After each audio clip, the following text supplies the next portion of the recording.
Tendencias de inversión de la mayor gestora de fondos activa del mundo de manera gratuita y abierta a todos? Visita nuestra web de Capital Ideas para obtener nuestras perspectivas de mercado de Capital Group. Más información en capitalideas.es. Vuelve Time to Fly de Air Europa. Y seas como seas, tenemos una oferta increíble para ti. Vuela a Europa desde solo 29 euros. O a Caribe, Centro o Sudamérica desde 283 euros. Precios por trayecto comprando ida y vuelta. Reserva ya en aereuropa.com porque estos precios vuelan.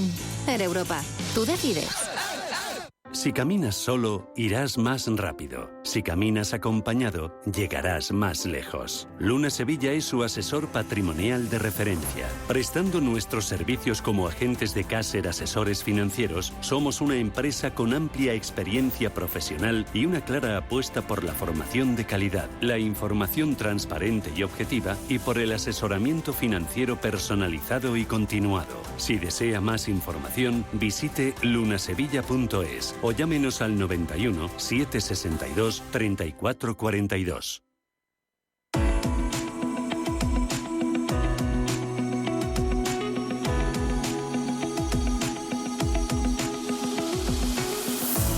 Los desayunos de Capital Intereconomía.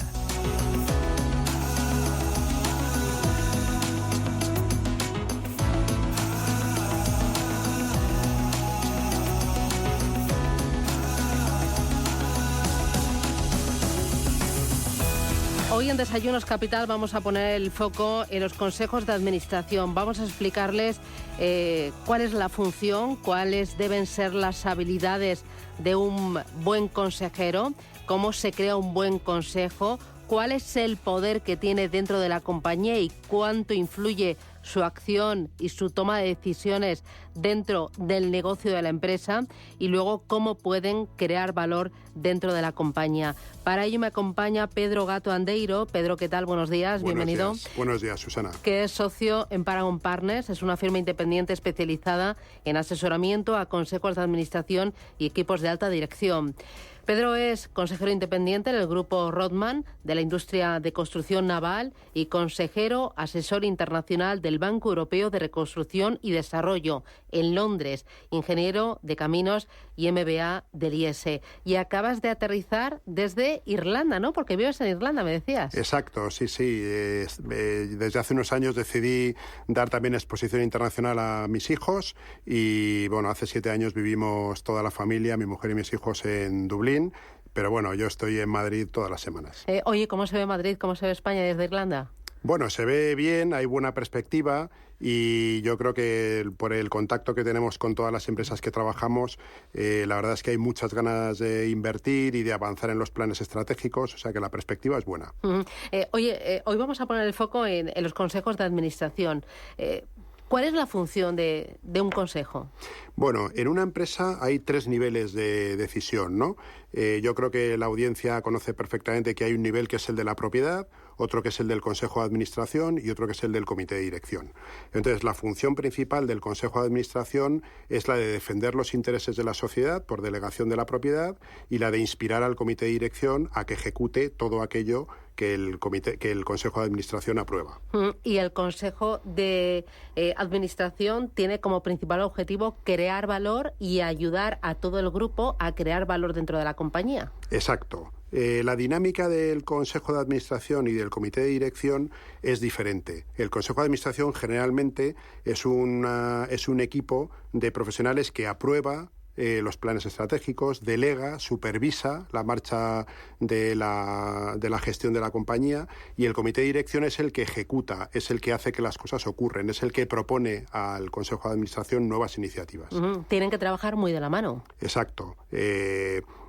Normalmente el primer ejecutivo, que es el que dirige o el que lidera el comité de dirección, reporta o pertenece al Consejo de Administración, y esa relación entre comité de dirección y Consejo de Administración es clave para que la compañía funcione bien. Yo te diría que la principal función del Consejo de Administración, sobre todo en los últimos años, y esto es una tendencia cada vez más frecuente, es la de inspirar al comité de dirección hacia la acción. quizá hace unos años o en formas de gobierno corporativo más antiguas, el Consejo de Administración hacía una labor más de imponer al comité de dirección, pero eso ha evolucionado y hoy, sobre todo, hablaremos un poco más tarde, los perfiles de consejero que más nos demandan son perfiles capaces de inspirar a los comités de dirección hacia la acción. Vamos con eso, con los perfiles, porque entiendo que ahí necesitáis líderes, gente que además de tener un gran conocimiento, una gran experiencia, que se conozca la compañía, el sector, el negocio, tenga algo que cuando pasas te arrastre, ¿no? Que te llene, ¿no? Que te impulse. Exacto.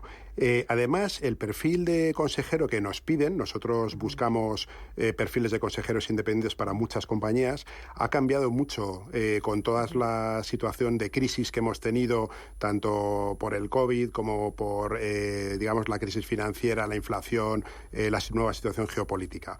Y básicamente lo que buscamos siempre es candidatos que tengan un nivel de visión estratégica importante, que sean capaces de ver hoy la implicación de las decisiones que se toman hoy a largo plazo, personas que tengan una dimensión financiera, porque también desde el punto de vista de responsabilidad cada vez es más importante tener esa experiencia, y también buscamos generalmente que hayan tenido experiencia internacional, no tanto de haber tenido responsabilidad desde España en negocios internacionales, sino haber vivido fuera. Y además, sobre todo nos piden gente que tenga un liderazgo fuerte e integrador, gente que sea capaz, como decía antes, de inspirar a la acción a los comités de dirección, ¿no? Y luego gente que esté acostumbrada a trabajar con un esquema de valores, y valores como por ejemplo la ejemplaridad, la cercanía, la humildad, el coraje para tomar decisiones o la vocación de servicio, ¿no? Y luego también buscamos en estos perfiles personas que tengan una capacidad de influencia, que gestionen bien la comunicación, que sean capaces de convencer ya no solo al comité de dirección, sino a todos los stakeholders alrededor del Consejo, y sobre todo personas que sean resistentes ante la adversidad y capaces de tomar decisiones rápido. Porque un consejo de administración puede llevar a la economía y al negocio al éxito, o puede hacer todo lo contrario, puede hacer que la empresa caiga en el fracaso, en el fango. Exacto. La adopción de las mejores prácticas de buen gobierno corporativo tiene que ser algo que las compañías adopten por convicción. Es decir, de nada sirve tener un checklist de vamos a hacer una serie o vamos a poner en práctica una serie de iniciativas de buen gobierno si la compañía no está convencido. Desde el presidente del Consejo hasta el primer ejecutivo, todo el Consejo tiene que estar convencido de la adopción de estas buenas prácticas.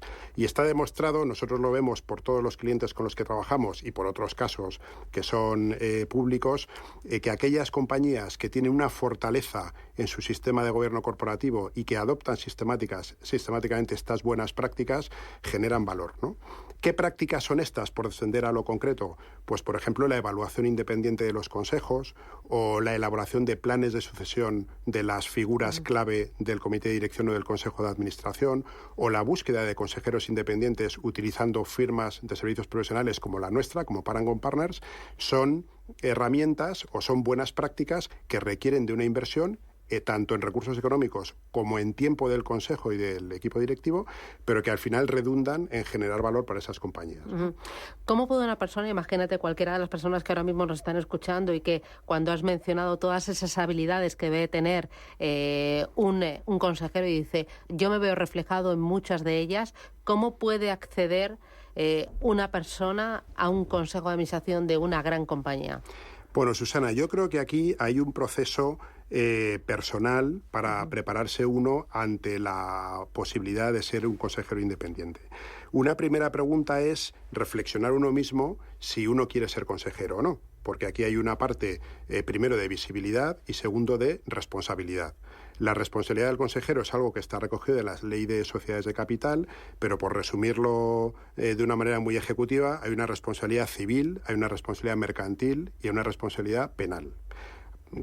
Todo el mundo piensa que los seguros de consejeros cubren estas responsabilidades, pero la responsabilidad penal normalmente no la cubren los seguros, y la responsabilidad civil y mercantil la cubren hasta un límite y bajo una serie de condiciones. Y del resto responde uno de forma ilimitada con su patrimonio. Por tanto, el primer paso es asumir que ser consejero conlleva una responsabilidad. Y que los seguros que hay a disposición no cubren absolutamente todo. Exacto. Es decir, uno nunca está cubierto al 100% y por tanto hay que estar preparado psicológicamente para ello, ¿no? Es más, si uno prepara su patrimonio para protegerlo en caso de que haya una contingencia, si un día la hubiera y el juez detecta que uno ha preparado su patrimonio para protegerlo frente a esta contingencia, puede incurrir en un delito adicional. Con lo cual, por eso creo que es muy importante, primero, asumir muy bien la responsabilidad que tiene uno cuando se plantea ser consejero, porque hay una parte vocacional y de servicio a las compañías y a la sociedad en esta función, ¿no? Luego, un segundo paso es pensar si uno está bien preparado para ser consejero. Y si uno no está bien preparado, hay que buscar formación y también llevar a cabo esa formación es una forma de posicionarse para ser consejero. Y a partir de ahí, creo que es muy importante construir un buen relato, es decir, cómo puedo contribuir yo a un consejo de administración al que pudiera optar. Y creo que es muy importante también reflexionar sobre a qué tipo de consejo aspira uno, porque en función del tipo de consejo que aspire uno, hay que ir a uno u a otro canal. Es decir, si uno aspira como primer consejo a ser consejero independiente de una empresa familiar, el canal es el networking en ese tipo de compañías, ¿no? Y si uno aspira a ser como primer consejo, pues consejero en una empresa cotizada, pues quizá el canal sea más pues firmas de servicios profesionales o de headhunting, etcétera, ¿no? En cualquier caso, pienso que es muy importante trabajar el network. Y trabajar el network significa trabajarlo con lo que yo llamo interacciones de valor, que es preparar con antelación esas interacciones para que cuando uno tiene una conversación con alguien que es consejero, ese consejero le pueda previsualizar como un solucionador de problemas que tiene en su consejo. Y esa es la manera de posicionarse como potencial consejero. Me decías que en la parte del consejo ahora hay mucho de experiencia, de conocimiento, de visión internacional, de visión de negocio, pero también hay mucho de vocación. Sí. Ser consejero hoy no deja de tener una parte de vocación de servicio, porque la retribución que uno puede percibir como consejero generalmente no cubre o no compensa la responsabilidad que uno asume al ser consejero independiente. Y lo único que queda para cubrir esta compensación es pues el cubrir esta parte de vocación de servicio, ¿no? ¿Y ahora hay déficit de consejeras o las consejeras están más requeridas en los consejos? Bueno, hay mucha solicitud de consejeras y creo que estáis en alza. Pero también creo que es muy importante en los consejos, sobre todo, tener una diversidad no solo de género, que también, y hay mucho que avanzar todavía, sino también de background, de experiencias y de perfiles. Y nosotros, desde luego, de nuestros más de 35 años de experiencia, hemos promocionado y hemos potenciado perfiles de consejeras desde hace muchos años, pero también promocionamos que haya una diversidad de backgrounds y de perfiles en los consejos, tanto de nacionalidad como de experiencia, como de saber hacer. Oye, cuánto de importante, ¿no?, es el consejo dentro del organigrama de la empresa y dentro del presente y del futuro de una compañía para hacerla crecer, ¿no? Es una figura clave, por eso creo que es muy importante trabajarlo y trabajarlo con empresas como nosotros. Pues Pedro Gato Andeiro, socio de Paragon Partners, un auténtico placer, muchísimas gracias. Yo creo que lo has explicado todo de forma muy sencillita. Muchas gracias. Las funciones, las características, la responsabilidad, la vocación y oye, pues que es un papel muy, muy importante dentro de las compañías. Muchísimas gracias, cuídate mucho. ¿Regresas a Irlanda cuándo? Mañana al mediodía. Mañana al mediodía. ¿Y por ahí hacía bueno o llovía? Pues ha habido alerta amarilla por alta temperatura la semana pasada. O sea que buen tiempo de momento. Pues nada, que disfrutes y buen regreso. Hasta pronto. Muchas gracias, Susana. Adiós, encantado. Chao. Un placer.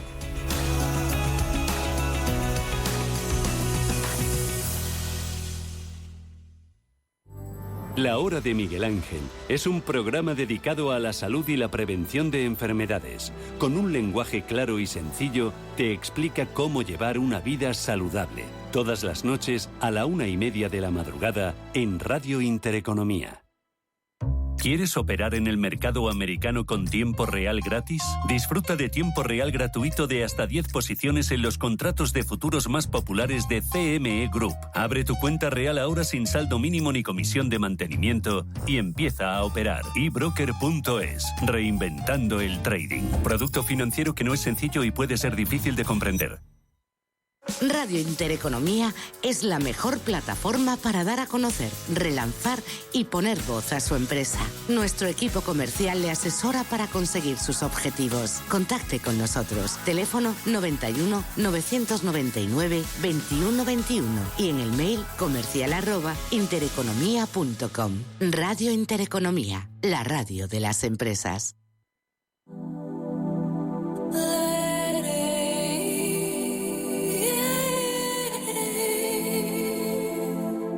Ruta 42.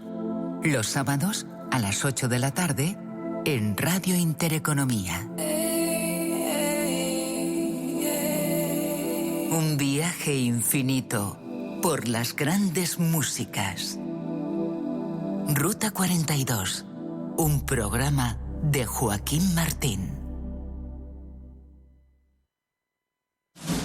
Si te gusta el séptimo arte, Vivir de Cine es tu programa. Dirigido y producido desde Hollywood por José Ignacio Cuenca y presentado por María Ayer. Toda la actualidad del cine, estrenos, festivales y críticas, sin olvidar los clásicos. Los jueves a las 10 de la noche y los viernes a las 12:30 de la noche, Vivir de Cine en Radio Intereconomía.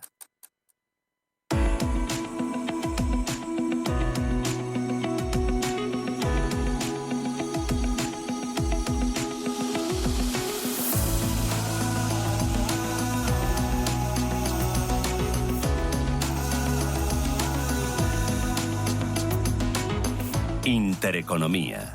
Esto es Capital Intereconomía.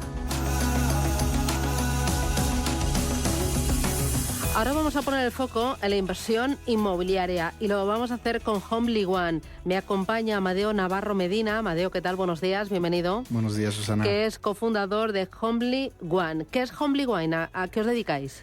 Bueno, nosotros en Homely tenemos 4 líneas de negocio, todas ellas enfocadas al sector inmobiliario y poder ofrecer un servicio 360, que es algo poco común. Hacemos diseño y construcción, tanto para particulares que buscan una reforma del máximo nivel, como a inversores, donde ahí sí que aplicamos todo el know-how para rentabilizar esa reforma.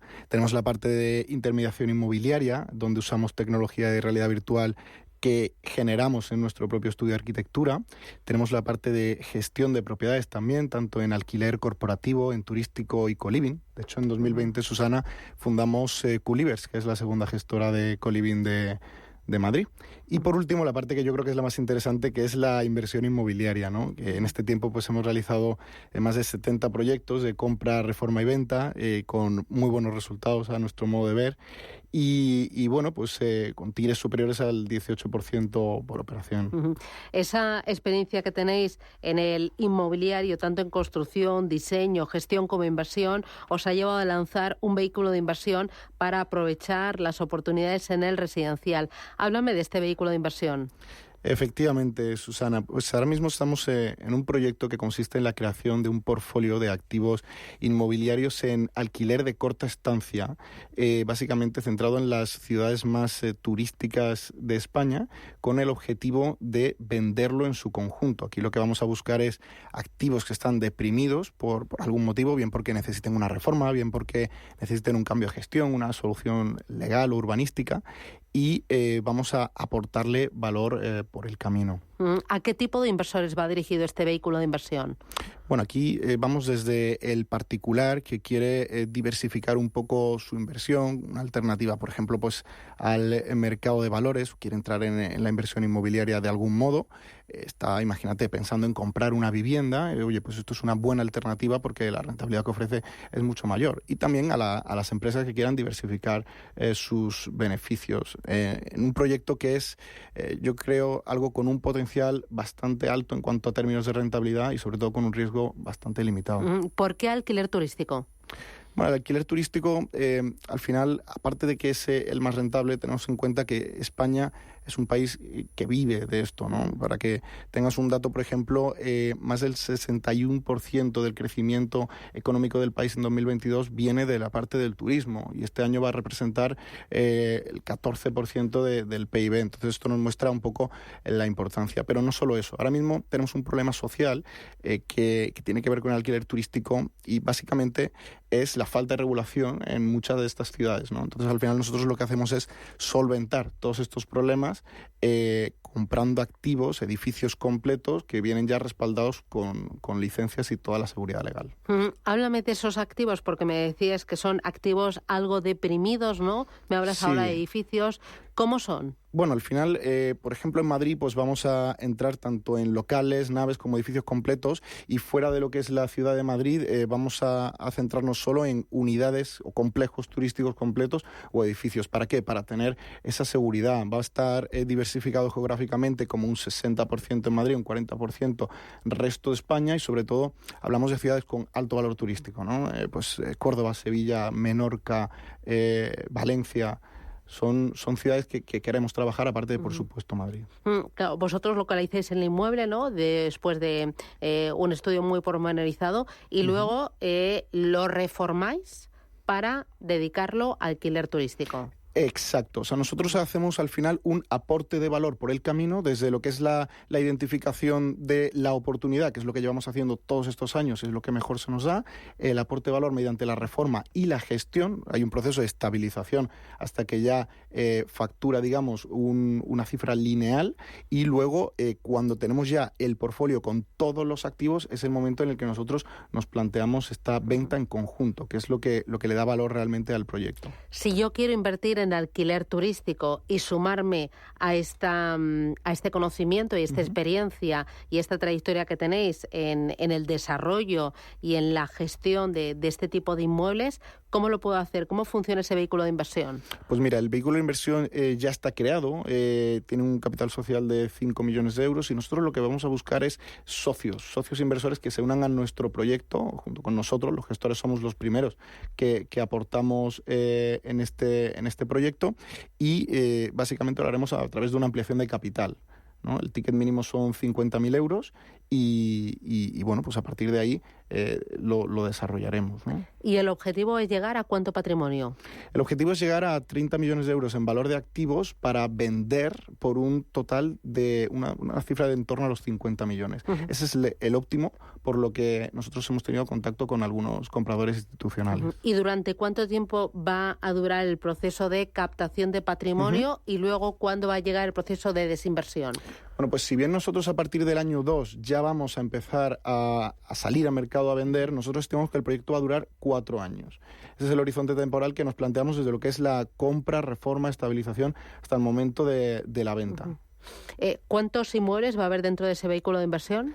No es tanto el número de inmuebles, sino la cifra total de inversión. Nosotros al final no nos importa tanto decir tenemos un número, sino inmuebles por valor de X, ¿no? Porque al final inmuebles más pequeños, por ejemplo, pueden generar más rentabilidad. Entonces no nos vamos a centrar en el número, sino en ese revenue. Claro, ¿qué pasa si alguno de los inmuebles no funciona como esperabais? Que no da los resultados que obtenéis porque no se llega a alquilar, o se alquila pero luego no hay pago, o es una buena la renta pregunta. Es menor. ¿Qué pasa ahí? Nosotros al final lo que hacemos desde que compramos el activo inmobiliario es aportarle valor y subir, digamos, ese euro metro cuadrado por el cual tú lo has comprado. Entonces, ¿qué es lo que ocurre? Aunque nosotros estemos pensando en vender un negocio de recurrencia, que es estas rentas que se están generando, ya todos los activos les vamos a aportar un valor intrínseco. Por tanto, si no funciona como nosotros esperamos,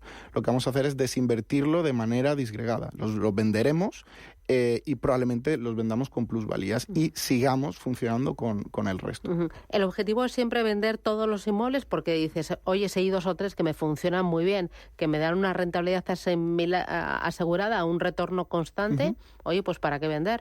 Pues no, realmente nuestro objetivo sí o sí es vender, porque nosotros le queremos ofrecer al inversor un proyecto de entrada y salida para que tenga un horizonte temporal muy claro. Entonces, se puede vender en el año 3 o se puede vender en el año 4 y medio, pero sí queremos ofrecer esa seguridad de que el objetivo va enfocado siempre hacia la venta. ¿Qué pasa si yo quiero vender en el año 1 o en el año 2? Bueno, al final, un inversor de manera aislada, al final es accionista de la empresa, entonces no puede tomar la decisión de venta, sino que nosotros vendemos de manera conjunta. Entonces, somos los gestores los que, indicaremos cuándo comienza ese proceso de venta que hemos dicho que va a suceder a partir del año 2. Y esperamos que se complete en el año 4. Si tú, por ejemplo, como inversor quieres salir del proyecto en el año 1, nosotros al final tenemos mucha demanda de nuevos inversores que quieren entrar porque constantemente estamos buscando capital para adquirir nuevos activos y lo que haremos es ese intercambio de acciones con el inversor que quiere salir y el que quiera entrar. Amadeo, sí, yo quiero tener más datos, conocer más del proyecto, de las viviendas, de las ubicaciones, de los plazos, conoceros a vosotros. ¿Cómo lo puedo hacer? Bueno, pues yo ahí lo que te diría es que contacte con nosotros a través de nuestra web, nuestro Instagram, Homely One, y sobre todo yo animo a que el inversor que esté interesado que pase por nuestras oficinas en calle Recoletos 10 y nos conozca personalmente. Bueno, pues ahí nos presentaremos. Amadeo Navarro, desde Homely One. Enhorabuena, que vaya muy bien este vehículo de inversión, alquiler turístico, y ya me irás contando. Gracias, muy bien, Susana, y hasta pronto. Gracias. Un abrazo.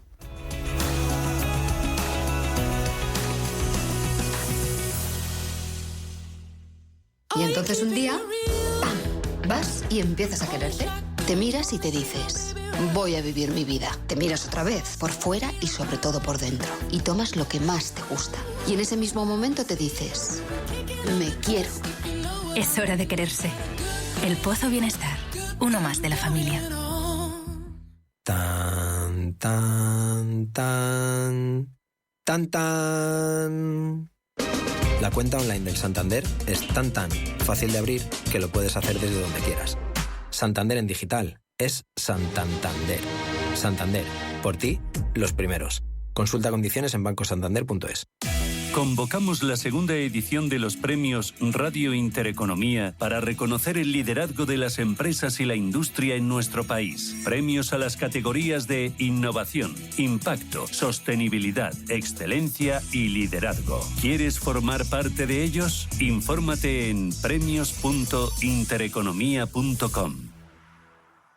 Si eres emprendedor, profesional o empresario y quieres estar al día en los temas que afectan a tu empresa, Cultura Emprende es tu programa. De la mano de Alejandra Rompedrique, Víctor Delgado y Ángel Calvo Mañas, conocerás las experiencias de otros empresarios y estarás al día en marketing, formación, tecnología, fiscalidad, eventos y más. Los viernes de 7 a 8 de la tarde en Radio Intereconomía. El Consejo Europeo es una de las 7 altas instituciones de la Unión Europea.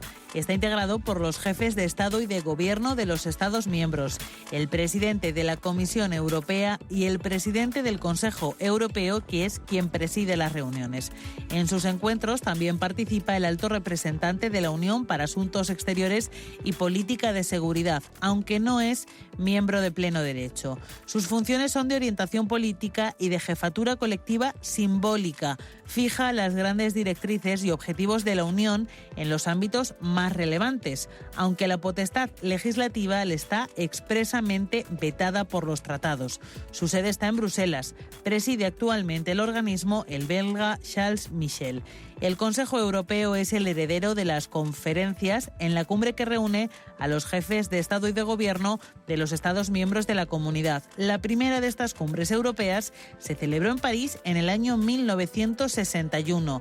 Fue en la Cumbre Europea de París de febrero del 74 cuando se decidió que estas reuniones de jefes de Estado y de Gobierno se celebrarían en lo sucesivo de forma regular y adoptarían el nombre del Consejo Europeo, con el fin de permitir un enfoque global de los problemas en la construcción europea y garantizar también la cohesión del conjunto de las actividades comunitarias. Hola, soy Gema González. En Radio Intereconomía hacemos cada día a las 8 de la tarde una visión global de la jornada. La programación de Radio Intereconomía estaría huérfana sin un programa como Visión Global. De 8 a 10 de la noche, el resumen más completo de todo lo que ha sido noticia económica a lo largo de la jornada. Di que nos escuchas. Radio Intereconomía, la radio de los negocios para estar bien informado. Eres lo que escuchas.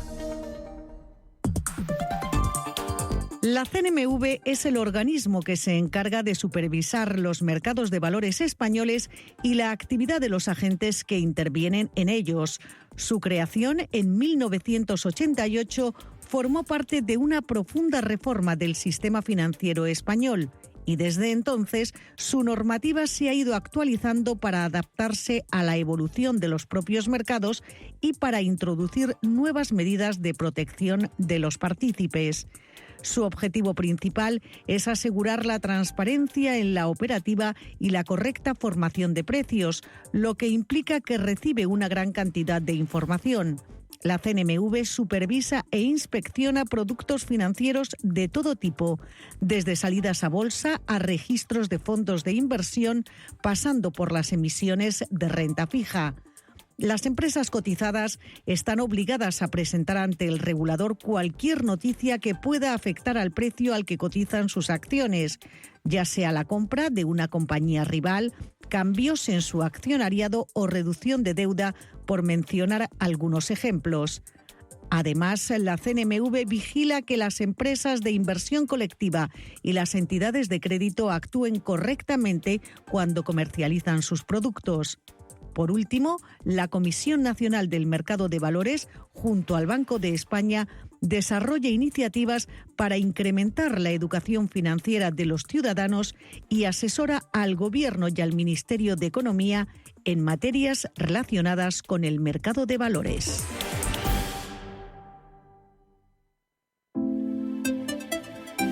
H2 Intereconomía, tu espacio semanal sobre el hidrógeno. Porque en Radio Intereconomía apostamos por el sector energético y la energía limpia.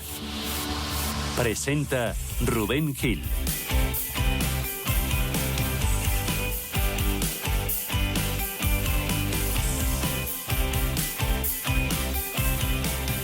Las 11:37 de la mañana hablamos de hidrógeno. Aquí en Capital Intereconomía, en Radio Intereconomía. Sean bienvenidos a una nueva edición de H2 Intereconomía, espacio que ya saben, como cada martes, dedicamos a tomarle el pulso al sector del hidrógeno. Aquí hablamos de proyectos, hablamos de oportunidades, hablamos de lo que se está haciendo en nuestro país por y para este vector energético. Hoy nos va a ayudar a ello Andrés Mauricio González, que es coordinador del área de renovables, ENEAL de Business School, y que es experto en este sector, el sector de las renovables. Nos va a contar, entre otras cosas, cómo está ayudando el hidrógeno en la reducción de emisiones. Lo primero, como siempre, contamos noticias, nos ponemos al día, hablamos de lo que nos ha dejado el mundo del hidrógeno durante la última semana.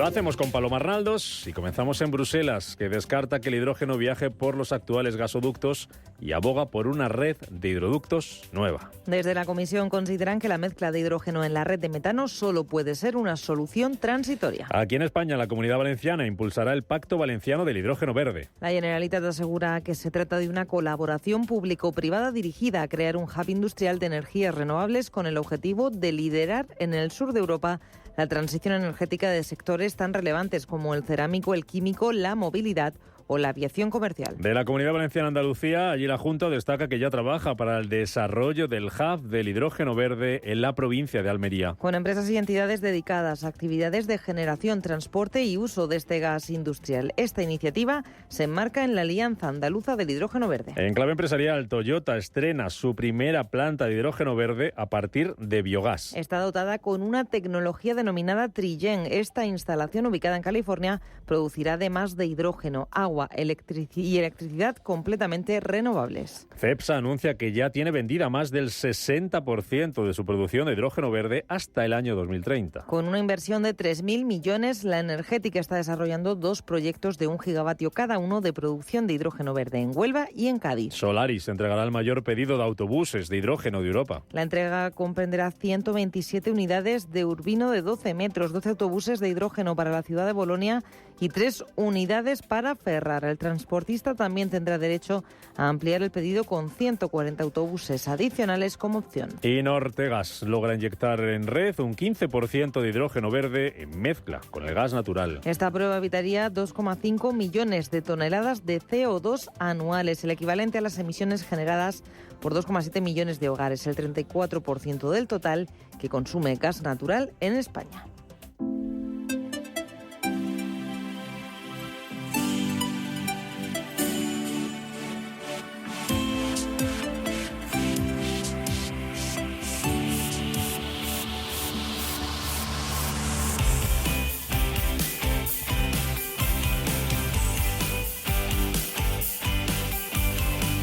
H2 Intereconomía, tu espacio semanal sobre el hidrógeno. Porque en Radio Intereconomía apostamos por el sector energético y la energía limpia.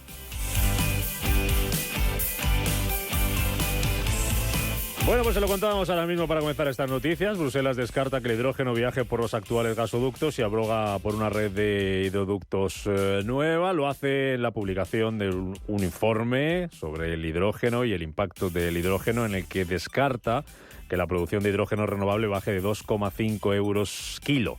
Eso dice el último informe del organismo, de la Comisión Europea desde Bruselas. Hidrógeno renovable, del que vamos a hablar a continuación, que se ha destacado como una fuente de energía clave para reducir la dependencia de combustibles fósiles para combatir el cambio climático. A entender esto nos va a ayudar hoy un experto, que es Andrés Mauricio González, que es coordinador del área de renovables de EALDE Business School y experto en ese sector, en el sector renovables. Don Andrés, bienvenido. Muy buenos días. Hola, buenos días, ¿cómo están? Encantado de saludarle. ¿Cómo va todo? ¿Cómo va esa evangelización de las energías renovables y esa evangelización del hidrógeno? Pues hombre, muy bien. Afortunadamente cada vez más logramos llegar a más espacios como estos para justamente eso, para sensibilizar y para empezar a cambiar poco a poco mentalidades. ¿Cuándo ha notado usted que ha empezado a cambiar la mentalidad en lo relativo al hidrógeno? Porque usted lleva mucho tiempo, imagino, hablando de renovables, pero ¿cuándo ha cobrado un hueco en la agenda importante ya el hidrógeno, en las conversaciones que ustedes mantienen en este ámbito? Pues la verdad, el cambio se notó en cuanto, digamos, los precios y la tecnología, tanto solar como eólica, empezó a ser cada vez más viable. Y en ese sentido, uno de los procesos mediante los cuales se fabrica hidrógeno, que es la electrólisis, pues empezó a ser cada vez más viable. Por cuanto la energía que se requiere, la energía eléctrica, pues se podía generar de manera más eficiente, más económica, con energía solar y eólica. Ahí fue que empezó a cobrar mucho más protagonismo el hidrógeno, y el hidrógeno verde, obviamente.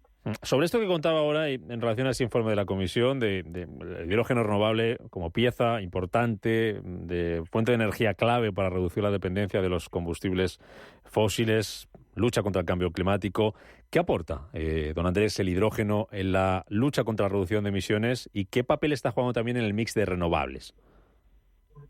O sea, el papel que juega el hidrógeno renovable en la reducción de emisiones, pues digamos que sí, es fundamental. Es fundamental en el sentido en el que hay muchos sectores en los cuales la energía eléctrica no logra suplir unas necesidades específicas. Entonces, en ese sentido, esa es una de las razones, y otra de las razones importantes es que el hidrógeno, en tanto como vector energético, básicamente entendiéndolo como vector, es que es o una sustancia o un dispositivo que permite almacenar energía para utilizarse después, pues ha empezado a jugar un papel muy importante como complemento, digamos, para suplir algunas condiciones específicas de las energías renovables como herramienta, pues el hidrógeno entra, creo que es importante tener en cuenta que entra como,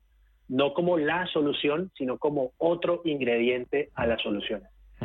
Lo que sí es verdad es que actualmente en el mix, digamos, en la diversificación de las matrices energéticas, pues aún está, digamos, como abriéndose camino.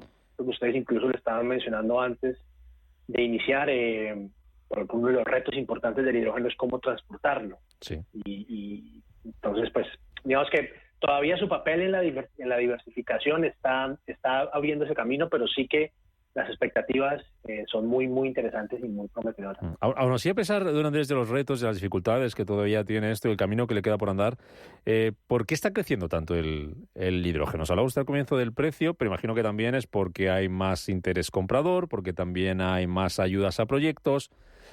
¿Qué pondríamos en una lista de motivos por los que el hidrógeno está creciendo tanto de un tiempo a esta parte?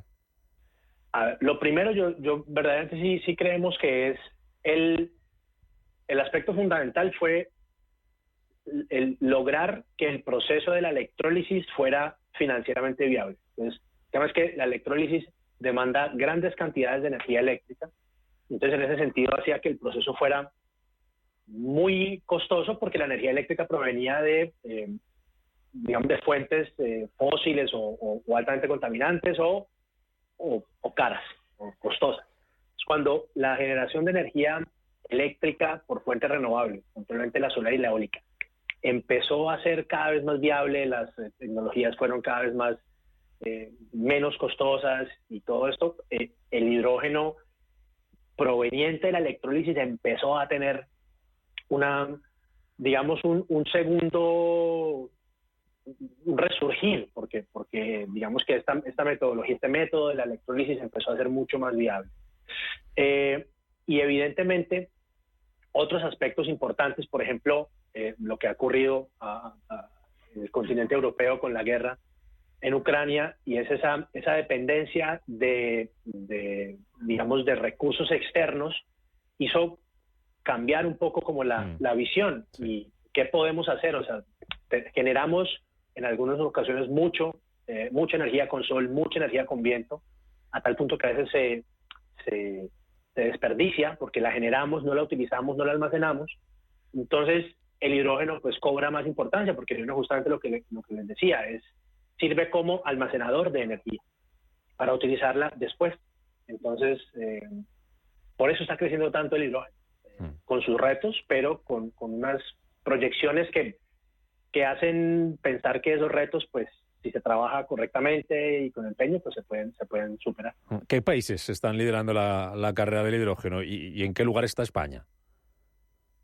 Pues a ver, evidentemente, pues estas grandes potencias, Estados Unidos, China, Australia, tienen unas proyecciones bastante interesantes en cuanto a hidrógeno, por unas plantas, digamos, que entrarán en funcionamiento de aquí al año 2030. Pero obviamente España, como siempre, pues en estos temas de energías renovables, pues está teniendo un papel muy importante. De hecho, pues hay la planta, en su momento, el año pasado, cuando entró la primera fase de la planta de Iberdrola en Puerto Llano, pues en su momento fue la planta de hidrógeno verde más importante, más grande de Europa. Y en ese sentido, pues España tiene un papel, como siempre, muy, muy importante. Siempre es uno de los llamados pues a ser parte de estas transformaciones y obviamente lo está haciendo. ¿Qué le puede aportar el hidrógeno a España? ¿Con qué nos puede ayudar? Mejor dicho, siempre nos hemos quejado mucho de que somos un país que dependemos mucho energéticamente del exterior. No sé si esta apuesta por el hidrógeno y ir bien de momento en esta carrera nos puede ayudar a España, don Andrés, a reducir esa dependencia energética que tenemos del exterior, que tenemos de fuera. Claro, seguramente, porque lo que les mencionaba anteriormente hemos tenido noticias en el pasado de que en algunos momentos del año, de un mes o de un día en específico, se genera mucha más energía de la que se necesita, proveniente o del sol o del viento. Sí. Y como esa manera de generar energía a gran escala, pues depende básicamente de generar y utilizar en el mismo momento, pues es energía que a veces se desperdicia, o sea, no se utiliza porque no se almacena en ningún momento. Entonces, cuando surgió este problema, cuando salió a la luz, por así decirlo, el problema de la alta dependencia de energéticos del exterior, pues el hidrógeno empezó a pensarse como una alternativa, siendo España un país tan rico en recursos solares y eólicos, pues aumentar la capacidad instalada, por ejemplo, de fotovoltaica, y pensar que la energía cuando se genere en excedente no se desperdicie, sino que se almacene en forma de hidrógeno verde para ser utilizada después, podría representar un cambio muy importante para esa dependencia que tenemos de la energía o de los energéticos externos. Entonces, sí que es un papel fundamental, digamos, tendría un papel fundamental para esa dependencia externa y bueno, es algo muy importante. Hablaba usted antes, Andrés, del transporte de hidrógeno como uno de los principales retos que tiene ahora mismo. No sé si a su juicio es el más importante, si hay algunos más importantes, y qué otros retos, desafíos son los que se enfrenta el hidrógeno. Uno de los principales es el costo. El coste. ¿Cuánto puede costar generar el hidrógeno verde? Coste de producción, ¿no? Exactamente, el dispositivo, el electrolizador es el que requiere la energía eléctrica para hacer el proceso de separación del hidrógeno, del oxígeno en el agua. Pues también son equipos que son bastante costosos. Entonces, eso es una de las primeras. Entonces, ¿cuánto cuesta generar la energía eléctrica para alimentar el electrolizador? Esos dos elementos son principales. El que mencionaron ustedes, el transporte, sí. Incluso pues en algún momento se pensaba en que, bueno, los gasoductos existentes que se podrían utilizar, eso ya se está empezando a poner un poco como en segundo plano, básicamente por los materiales con los cuales están construidos los gasoductos, las características químicas del hidrógeno, cómo pueden afectar esa infraestructura. Y el otro es el almacenamiento, ¿verdad? El hidrógeno es muy volátil y pues eso es otro de los retos importantes.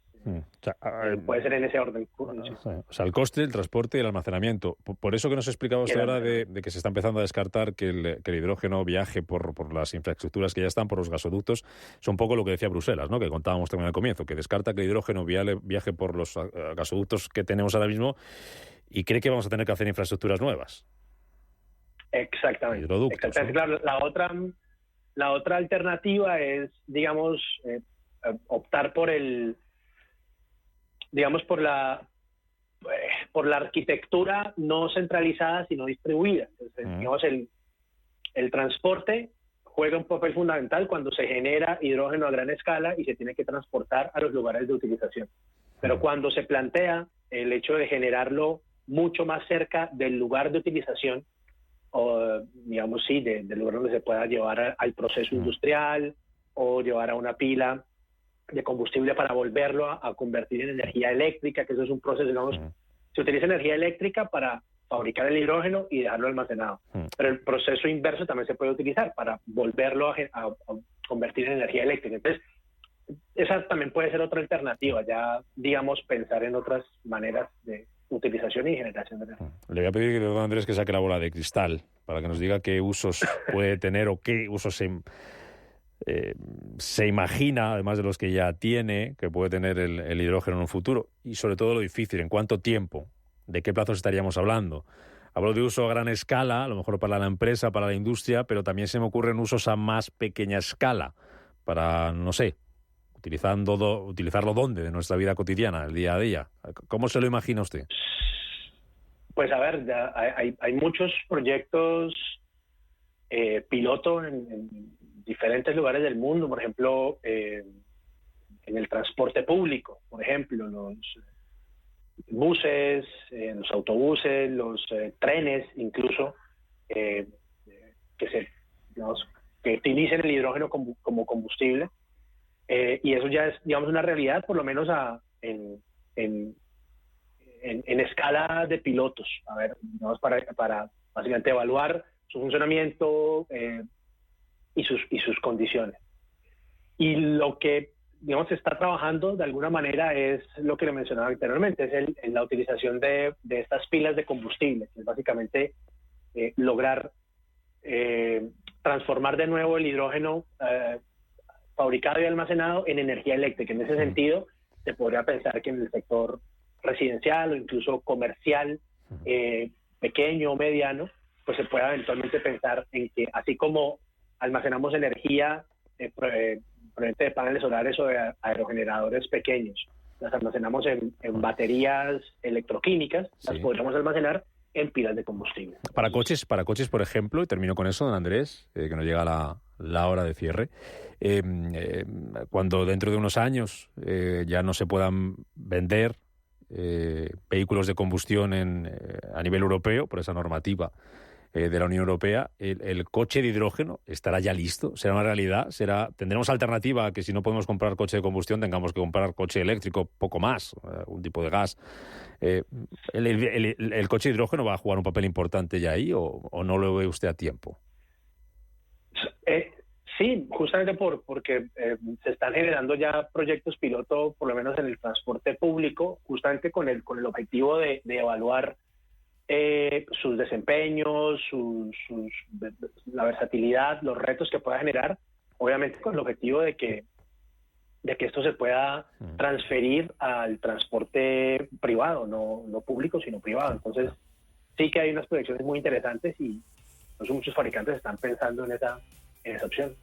Pues analizando dónde estamos y hacia dónde vamos, también de dónde venimos, por ahí arrancábamos, con Andrés Mauricio González, coordinador del área de renovables de EALDE Business School, experto en el sector energético, en el sector renovables, contándonos muchas cosas interesantes sobre el hidrógeno aquí en H2 Intereconomía. Don Andrés, gracias por estar con nosotros, hasta cuando quiera, un placer. A usted, muchas gracias por la invitación. A punto de llegar a las 12 del mediodía, quedan menos de 4 minutos para ello. Ya saben, hora de noticias aquí en Radio Intereconomía y después viene Rafa Jiménez con la media sesión. Pasen una buena jornada de martes, nos volvemos a escuchar y a ver también en nuestro canal de YouTube, Intereconomía Radio, a partir de mañana a las 7 de la mañana. Pongan el despertador. Buen día, sean felices.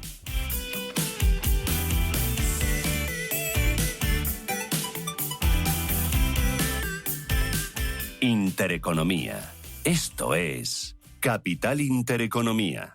Viajes, destinos, cultura, gastronomía hacen diferente a cada viajero. Recorre el mundo cada semana con nuestro programa de viajes Clase Business. Descubre los mejores destinos de lujo y experiencias exclusivas de una manera diferente. Cada sábado de 12 a 1 del mediodía, escucha Clase Business con Elena Fraile en Radio Intereconomía.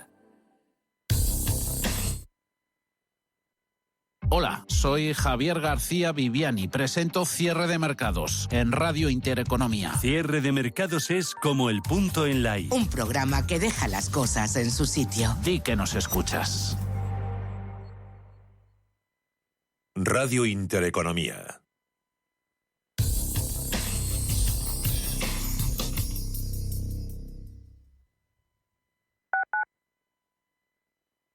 Si eres de los que piensan que hay que esperar varios meses para estrenar un Ford Puma híbrido EcoBoost, espera solo unos segundos a que termine esta cuña y disfruta de coche nuevo.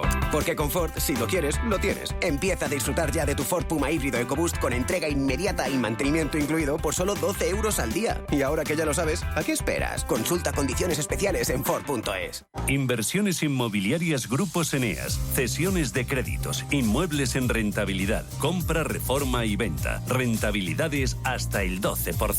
Infórmese en el 91 639 0347 o en info@eneas.com. Inversiones inmobiliarias Grupos Eneas.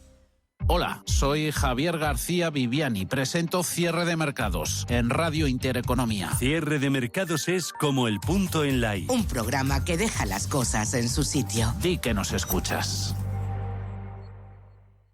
Nuestra manera de entender el mundo cambia a lo largo de nuestra vida. La cultura nos enseña a mirar y también nos cambia radicalmente. En CaixaForum queremos estar a tu lado en cada momento. A través de la cultura y la ciencia queremos ayudarte a entender el mundo en el que vivimos y también a cuestionarlo. Descubre con nosotros